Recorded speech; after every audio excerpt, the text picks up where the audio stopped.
Hello everyone, welcome to sqadia.com. My name is Saima Mushtaq and our today's topic of obstetrics is labor.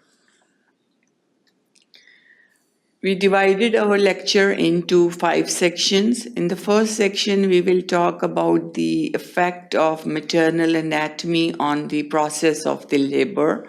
And in this section, we will talk actually what is labor, and then the different parts of the maternal anatomy, especially the anatomy of the pelvis. So we will talk about the pelvic brim, then mid-pelvis region and pelvic outlet. So 3 sections of pelvis we will discuss in this section. Then in the second section, we will talk about the normal labor. What are the different stages of labor?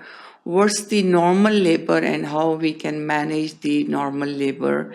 And what's the partogram? Then in the third section, we will discuss about the assessment during the labor and few things which are very, very important to assess during the labor include the fluid and nutrition in labor, duration and onset of labor, and then fetal assessment during the labor is very important. So we will discuss all these steps in this section. Then in the fourth section, we will talk about the abnormal labor.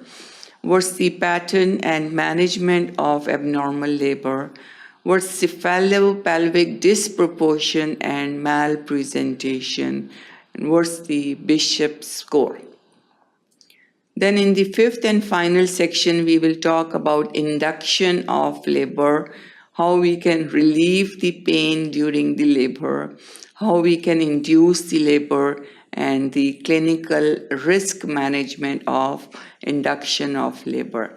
So all these 5 sections will completely cover the labor, normal labor, any abnormality in the labor, and how we can induce labor if it's not progressing normally or naturally. So this all will be covered in our today's lecture. To learn more about labor, keep watching sqadia.com.